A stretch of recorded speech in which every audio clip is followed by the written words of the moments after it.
많이 했는데 다행히 이 사람이 그게 무슨 말인지 못 알아들었어요. 못 알아들어서 못 알아듣는 기분 나오겠어요? 네. 그래서 100개의 바구니라고 하는 것은 그냥 많은 바구니라는 것이에요. 내가 오늘 이걸 저 사람한테 안 물어보면 저녁에 집에 가서 잠 못 잘 것 같다. 나는 뭐 기가시 아니고 문학 일반에 대해서 뭐든 소개를 말씀해 주세요. 문면 속에서 여러 가지를 얘기할 수 있도록 그래서 시에 있어서 중요한 특성 가운데 ambiguity라고 하는 게 있습니다. ambiguity를 우리말로 번역하면은 애매성 또는 애매모호성이에요. 좀 애매해도 다 말하지 않는 게 시예요. 시라고 하는 장르가 원래 그런 거예요. 그 소설은 패러프레이즈, 풀어서 말해요. 구체적인 이야기로 보여줘야 돼요. 이 장르의 성격 자체가 완전히 다르단 말이에요. 그런데 그 시 중에서도 디카시라고 하는 것은 시만 갖고 있는 게 아니라 사진을 가지고 있어요. 사진과 결합해서 그 사진에 관련된 지금 선생님이 하시고 싶은 그 이를테면 20줄의 문장을 압축하고 축약해가지고 10줄로 만들어보고 그걸 5줄로 만들어보고 이런 과정을 통해서 짧은 시행이지만 그 속에 많은 얘기를 담고 있는 문장을 쓸 수가 있어요. 디카시는 그걸 지향하는 겁니다. 그걸 선생님 한번 해보세요. 상담이라 알아요. 팔자 웃으시고요. 자, 하나, 둘. 너무 밋밋거리니까요. 사랑한다면. 네. 예. 자, 하나, 둘, 셋. 자, 더 크게 웃습니다. 우리 제한동포 문인협회 가족 여러분 너무 감사드리고요. 오늘 비를 뚫고 이제 그 상주에서 오신 우리 상주 문학회 분들 더 감사합니다. 지난번보다도 오늘도 많은 고생을 하셨으리라 생각됩니다. 이렇게 좋은 날 가족과 함께 있어야 할 주말에. 근데 저도 이 시집을 받고 나서 첫 페이지를 펼치니까 여기 시인의 말이 있습니다. 여기 첫 구절에는 이렇게 나와 있어요. 아버지께서는 어린 저에게 늘 넌 꼭 장편 소설을 쓰는 작가가 될 것이야 라고 말씀하셨습니다 라고 나와 있는데요. 혹시 서문에서도 이렇게 나왔듯이 그 시인님의 아버지께서 소설가 되기를 어릴 적부터 희망했나 봐요. 혹시 어릴 때부터 소설을 쓰신 적은 있으십니까? 네, 그렇습니다. 네, 아버지께서 저에게 항상 그런 얘기를 하셨어요. 너는 장차 소설가, 그것도 이제 짧은 소설 쓰는 사람이 아니고 장편 소설을 쓰는 그런 유명한 작가가 될 거다, 그런 얘기를 하셨어요. 특별한 주제를 내서 어떤 많은 사람들이 관심을 받아야 되겠다, 이 작품을 써서 내가 수상을 해야 되겠다, 이런 생각을 전혀 하지 않습니다. 그냥 그 사진에 집중을 하고 내가 그 사진에서 받은 영감 그대로 옮겨서 글을 쓸 뿐이지, 내가 이걸 해가지고 어떤 수많은 사람들에게 뭐 교훈을 줘야 되겠다, 뭐 그런 거창한 생각은 하지 않습니다. 그러나 작품을 쓰다 보면은 저도 모르게 그런 것들이 나오더라고요. 민들레를 만날 수 있고 감자를 심는 사람을 만날 수 있다. 날이 저물면 울타리 너머로 밥 먹으라고 부르는 어머니의 목소리도 들을 수 있다. 구부러진 하천에 물고기가 많이 모여 살듯이 들것도 많이 피고 별도 많이 뜨는 구부러진 길. 구부러진 길은 산을 품고 마을을 품고 구불구불 간다. 나는 그 구부러진 길 같은 사람이 나는 또한 좋다. 반듯한 길을 쉽게 살아온 사람보다 독두성이 감자처럼 울퉁불퉁 살아온 사람의 구불구불 구부러진 길 같은 사람이 좋다. 우리 김경애 회장님은 글쎄요, 저희 제가 여러 번 만나기도 했고, 또 문인협회 행사할 때마다 또 제가 가서 또 이렇게 유튜브 방송을 통해서도 행사 소개를 해드리곤 했는데, 네. 김경애 회장님에 대해서는 별도로 내가 소개를 해드린 적이 없는 것 같아요. 네. 네. 근데 마침 요번에 이 디카 시집 이게 이제 수시로 떠나는 디카시 여행이죠?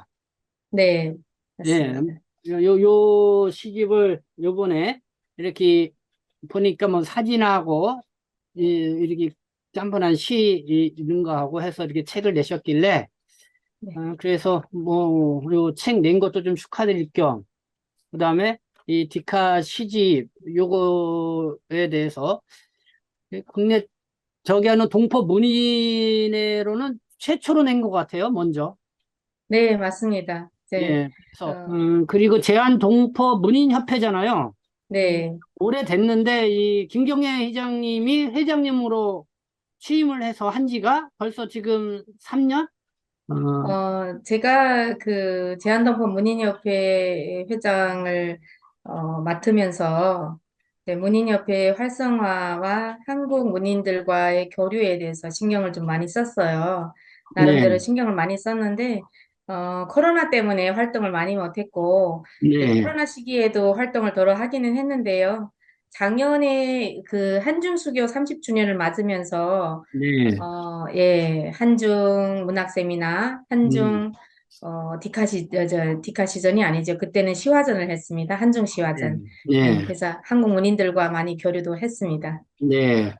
그러니까 이 우리 중국 동포 문인들뿐만 아니라 여기 한국인 문인들하고 교류를 한다는 게 어떤 상당히 또 의미가 있는 것 같아요. 저도 한번 가봤죠. 네, 그 낙동강 그 상류 경상북도인가요? 상주 네, 네, 네, 꽃감 많이 나는데 네, 거기도 저도 한번 가봤었는데 네, 그러니까 요번에 디카십 내릴 때도 그 상주에서 또 문인들이 그렇게 먼 거리인데도 오셔서 또 그렇게 축하도 해주고 그러시더라고. 네, 네, 맞습니다. 네, 아, 상주의 순문학이라고 있는데요. 네, 저희 문인협회와 처음에는 연변작가협회와 인연이 돼서 네, 중국 문인들의 작품을 실어주고 서로 교류를 하고 했었는데요. 이제 몇 네, 년 전부터 저희 대한동포 문인협회와 연계를 취하고 이제 네, 연변 작가들과 중국 아, 동포 작가들의 작품을 이제 같이 실어주고 있습니다. 네, 순문학과의 인연은 참 깊고 어, 또 20여 년 가까이 이렇게 중국 동포들을 아우르면서 같이 네, 교류도 하고 문학적으로 음, 이제 책을 한 권 만들어낸다는 게 참 대단한 일이라고 생각합니다. 네.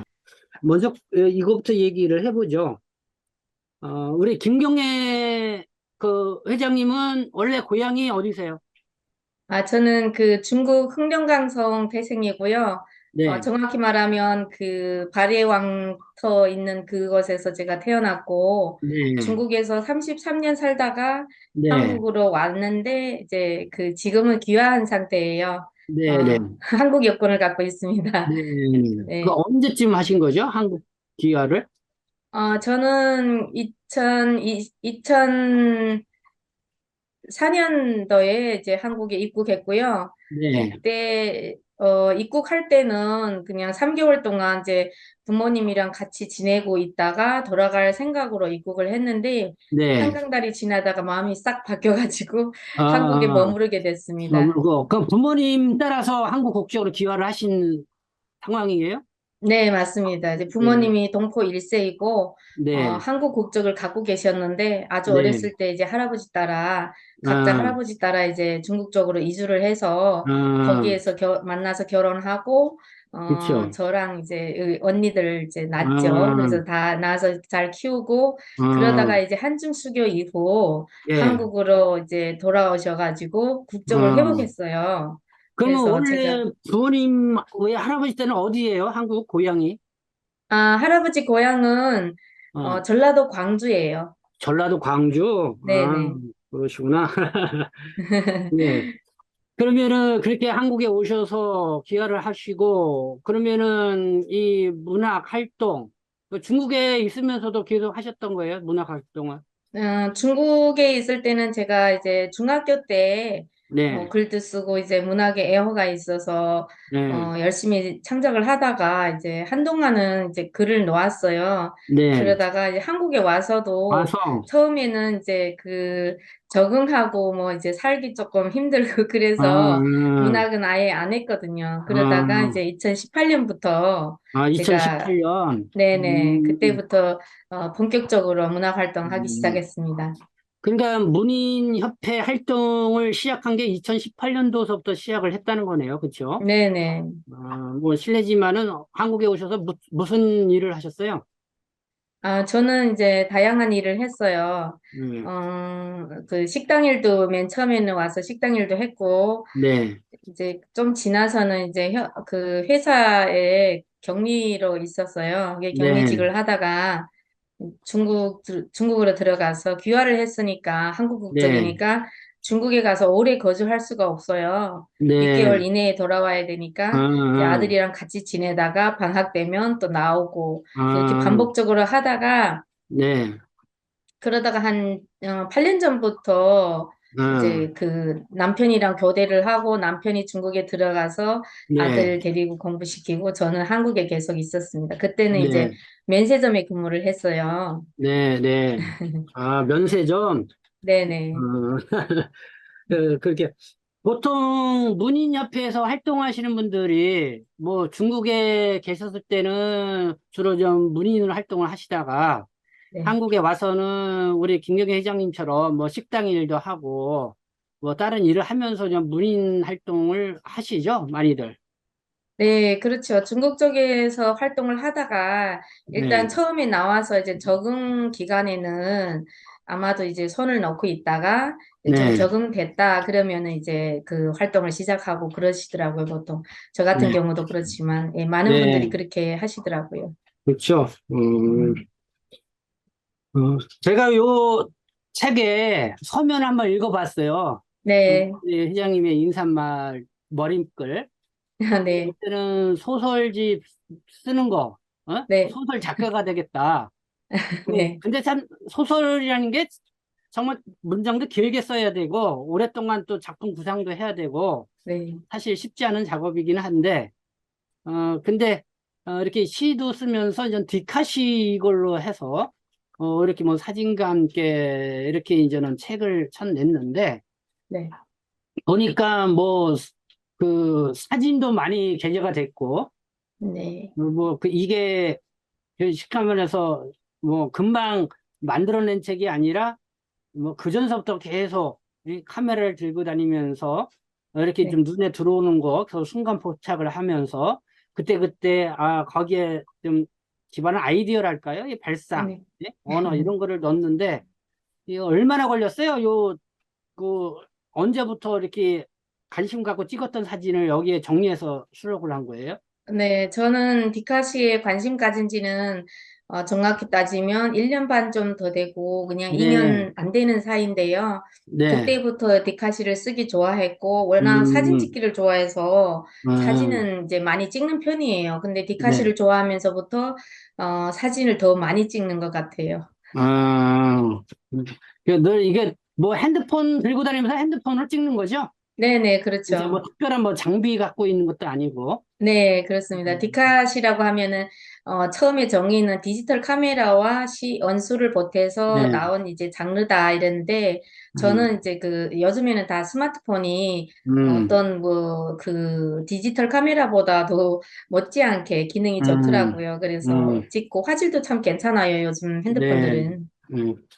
이게 우리가 보통 시다 그러면은 일반 사람들이 이제는 다가가기에는 좀 어렵다는 생각을 많이 갖거든. 네, 예, 그렇죠.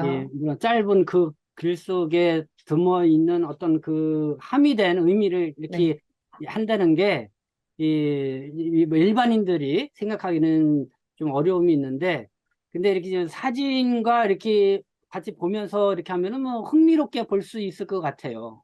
네. 그래서 디카시 같은 요즘은 경우에는 예, 네, 대중들이 쉽게 읽을 수도 있고 쉽게 예, 쓸 수 있는 장르라고 볼 수도 있어요. 시 같은 네, 경우는 좀 이렇게 많이 이제 난해한 부분도 있고 또 본인이 직접 음, 쓰려면 또 많은 시간이 소요되고 그런데 디카시 같은 경우에는 본인이 찍은 순간 포착한 그 사진을 가지고 그 사진의 어떤 오묘한 것들을 찾아내서 네, 오행인의 언수를 보태기만 하면 되거든요. 네, 그렇죠. 어, 그리고 지금 요 문인협회에서 이렇게 디카시 이쪽 시 쪽으로 활동하시는 분들이 별도로 분과가 있다고 그랬죠? 네네. 아, 작년에 제가 음, 작년이 아니죠. 네, 2021년에 중국 지회를 만들고, 이제 작년 초에, 네, 디카시 음. 분과를 이렇게 설립했습니다. 그래서 한 몇 년 됐네? 1년도 안 네, 되는 사이에, 엄청난 그 작품들을 많이 배출했는데요. 네, 디카시 분과가 아무래도 어, 어떤 장르적으로 이렇게 간단하고 짧고 뭐 그렇기 때문에 음, 다른 분과보다 많이 활성화됐다고 봐요, 음. 저는. 그러니까 좀 접근하기 쉽다? 이런 측면? 네, 네, 네? 그렇죠. 그리고 다른 문학 순간적으로 작품이나 찍은 이런 사진만 거보다는? 있으면 거기에 이제 계속 수시로 들어가서 보면서 언수를 보태가지고 작품 하나를 네. 만들 수 있거든요. 그러니까 네, 쉽게 접근할 수 있고 또 네, 이해하기도 쉽고 그러니까 좀 네, 네, 그래도 지금 문의협회 이렇게 동포 활동하는 분들은 상당히 그래도 많이 이쪽 분야로 좀 활성화가 되고 있다 이렇게 본 거예요. 네. 네. 김경애 이장님은 뭐 지금 다른 일도 하시고 뭐 이렇게 하면서 이렇게 뭐 사진 찍고 글 쓰고 뭐 이럴 시간이 돼요? 어? 아, 어떻게 일반 사람들이 모르면은 아유 저 여자 좀 한가하네 그렇게 생각할 것 같아. 네? 예. 저는 그 솔직히 한가한 여자가 아니고요. 네. 좀 얘기해 항상 바삐 주시오. 보냅니다. 그러게 어떻게 네. 보내시는지 좀 저기 아, 개인 사생활일지 모르겠지만은 지금 하시는 일과 어떻게 바쁘게 지내는지 좀 얘기 좀 네. 해주시죠. 많이 궁금해 하시는 분들을 위해서 제가 제 사생활을 네. 얘기하겠습니다.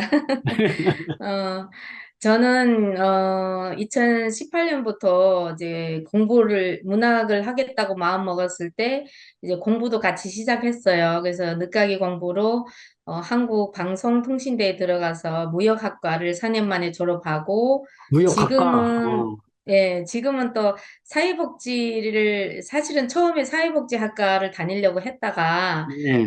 그 무역 쪽으로 갔는데 음, 4년 공부하고 이제 졸업하고 나서 음, 사회복지학도 내가 처음부터 이제 그 생각하고 있던 그쪽 공부를 음. 해야겠다 싶어서 올해부터 또 사회복지학과에 이제 진학을 했습니다.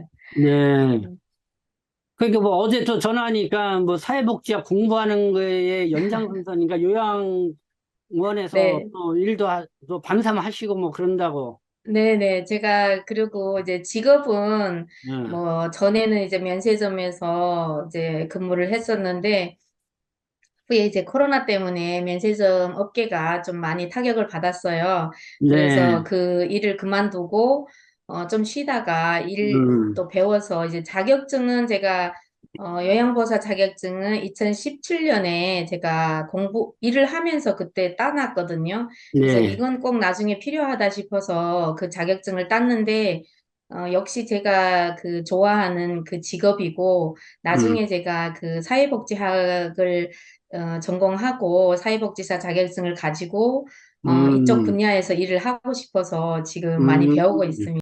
개척을 하시는 거네. 네, 그렇죠? 중국에 있을 때부터 제가 네. 사회복지에 대해서는 이제 관심이 많았어요. 그래서 앞으로도 이제 음, 어느 나라나 음, 고령화 시대가 올 거다 그런 생각을 음, 했고 또 사회복지 쪽에 일을 하고 싶었어요. 그래서 음, 사회복지 그 자격증이 있어야만 뭐 그런 음. 센터 같은 거를 설립할 그렇죠. 수도 있고 그렇죠. 또 본인이 또 그쪽에서 일을 음, 하려면 그쪽 밑바닥부터 음, 다 세세히 알아야 또 음, 나중에 일하는 데 도움이 되지 않을까 뭐 그런 음, 생각으로 이제 음, 처음부터 배우려고 이제 음. 사회복지나 요즘 저 동포사회도 또 네. 한국에 오신 분들이 뭐 많이 이제는 노령화되고 그러시니까 네, 사회복지에 그렇죠. 관심 갖고 계신 분들이 의외로 많더라고요. 네, 네. 예, 그래서 좀 더 그런 분들에게 또 도움되는 정보가 되지 않을까 해서 제가 좀 네. 여쭤봤습니다. 네. 예. 앞으로 저기 공부하시면서 사회복지와 관련돼서 또 좀 필요한 정보들 있으면은 좀 알려주시면 네. 좋겠습니다. 어쨌든 우리 저기 김경애 회장님 오늘 이렇게 뒷카시 또 시지 내면서 또 김경애 회장님이 또 어떻게 생각을 하고 있는지 뭐 이렇게 얘기를 나눴습니다. 그리고 제한동포 문인협회에 대한 좀 활동도 했는데 어쨌든 여기에 좀 더 많은 분들이 또 관심 갖고 또 함께 해주면 좋겠다 이런 네. 생각을 가져봅니다. 저는 그냥 이제 제가 이제 이번에 이렇게 디카시 집을 냈는데 이 디카시 집을 계기로 해서 시작으로 해서 많은 분들이 디카시에 관심을 가지고 또 디카시를 창작을 하고 그 속에서 힐링도 되고 자신의 어떤 몰랐던 내면의 세계를 펼쳐낼 수 있는 그런 좋은 시간들이 됐으면 좋겠어요. 작품 활동이라는 게 사실 어떻게 보면은 바빠 죽겠는데 무슨 글이냐고 그럴 때도 그렇게 생각하시는 분들도 네, 계시겠지만 그래도 이거는 작품을 쓴다는 거는 자기를 드러내고 자기 내면을 들여다보는 일이거든요. 그래서 디카시는 물론이고 다른 장르도 마찬가지입니다. 그래서 작품 활동을 한다는 것은 자신을 어떻게 어느 정도 성장시키는 활동이라고 할 수 있어요. 그리고 창작 활동을 하면 또 그만큼 젊어집니다. 즐겁거든요. 네, 사는 게 즐겁고 네, 또 그 생활 속에서 내가 이제 몰랐던 부분들을 찾아내고 그걸 발견하고 너무 기쁘거든요. 그래서 네, 저는 그렇게 생각해요. 어떤 사람들이 저를 만나면 왜 이렇게 자꾸 이뻐지냐고 왜 자꾸 젊어지냐고 보톡스 네, 맞았냐고 그러는데 저는 보톡스 맞은 게 아니고요. 모르겠어요. 진짜 정말 젊어진지는 모르겠지만 다들 그렇게 얘기하시니까 저는 문학을 한 그 힘이라고 생각합니다.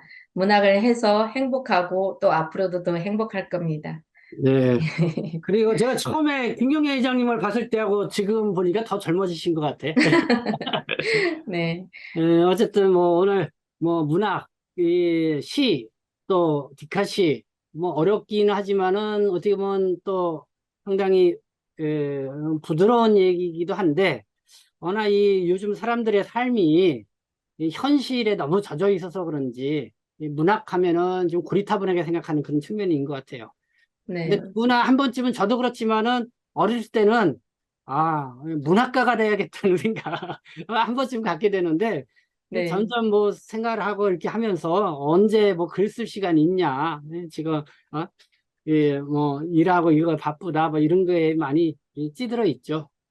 제가 그래서 이번에 이 시집을 만들면서 제목을 음, 수시로 떠나는 디카시 여행이라고 네, 지었습니다. 요 네, 앞에 네. 수시는 이게 어, 어떻게 보면은 좋은 시라는 뜻인데, 근데 빼어나다 제가 있자죠. 예, 근데 네, 이게 한자로 이제 수시라고 했는데, 우리말로 수시로 떠나는 디카시 여행 하면은 그냥 우리가 쉽게 떠날 수 있고, 네, 언제든지 수시로 꺼내서 찍어놓은 사진을 보고, 음, 시를 쓸 수 있다, 디카시를 쓸 수 있다, 뭐 이런 의미에서 여러 가지 의미를 담아서, 예, 그렇게 제목을 달았습니다. 네, 알겠습니다. 네, 오늘은 이제 이걸로 방송 마치고요. 나중에 또 아주 이 방송에 아주 인기가 많다, 폭발한다 그러면 그때 한번 모시겠습니다. 네, 아이고, 초대해줘서 감사합니다. 네, 네, 감사합니다. 감사합니다.